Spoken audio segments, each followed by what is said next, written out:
Hi all, good morning. ഈ സംഗതി വെച്ച് ഒരു പണിയുണ്ട് കേട്ടോ. മഴക്കാലത്ത് മാത്രമാണ് ഇത് ധാരാളമായിട്ട് കിട്ടുക. അതുകൊണ്ടാണ് ഈ സമയത്ത് ഇത് കാണിക്കുന്നത് കേട്ടോ. നിങ്ങൾക്ക് മനസ്സിലായില്ലേ? ഇതാണ് നമ്മളുടെ കുടംപുളി. നമ്മൾ ഈ മഴ സീസൺ ആയിട്ടുണ്ടെങ്കിൽ ഒരു തവണെങ്കിലും ഇത് ഇങ്ങനെ ഉണ്ടാക്കി നോക്കാതിരുന്നിട്ടില്ല കേട്ടോ. എൻ്റെ പൊന്നോ, അത് പൊളിച്ചപ്പോൾ തന്നെ വായിൽ കപ്പൽ ഓടിക്കുന്ന വെള്ളം വന്നിട്ടുണ്ട് കേട്ടോ. ഇനിയാണ് മോനെ പണി. ഇതൊരു പാത്രത്തിലെടുക്കണം. പാത്രത്തിലെടുത്ത ശേഷം കുറച്ച് ഉപ്പും കുറച്ച് മുളക് പൊടി, വേണമെങ്കിൽ വെളിച്ചെണ്ണയും ചേർക്കാട്ടോ. ഞാനിപ്പോൾ ഇവിടെ വെളിച്ചെണ്ണ ഒന്നും ചേർക്കുന്നില്ല. നന്നായിട്ട് മിക്സ് ചെയ്യുക എന്നുള്ളതാണ് അടുത്ത പരിപാടി. ഈ കുടംപുളിയുടെ കുരുവും പിന്നെ ഉപ്പും പിന്നെ മുളക് പൊടിയും നന്നായിട്ട് യോജിപ്പിച്ച് കൊടുക്കണം. ഇത് വേണമെന്നുണ്ടെങ്കിൽ നമുക്ക് ചോറിൻ്റെ കൂടെ ഒക്കെ കഴിക്കാട്ടോ. കഴിക്കാമെന്ന് പറഞ്ഞിട്ട് കുരുവൊന്നും അപ്പാടെടുത്ത് വിഴുങ്ങിക്കളയരുത്. ഇതിൻ്റെ ഈ മിക്സിങ്ങിലാണ് അതിൻ്റെ ടേസ്റ്റ് മുഴുവൻ ഇരിക്കുന്നത് കേട്ടോ.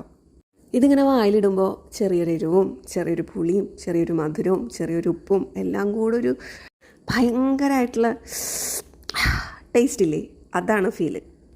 വേറൊരു കാര്യം പറയാനുള്ളത്, കുരു വിഴുങ്ങണം എന്ന് തോന്നും, പക്ഷെ വിഴുങ്ങരുത്.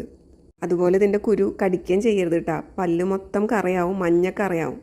അപ്പോൾ ഇതുവരെ ചെയ്യാത്തവരുണ്ടെങ്കിൽ ചെയ്ത് നോക്കാം കേട്ടോ. അപ്പോൾ എല്ലാം സെറ്റല്ലേ. Okay, by.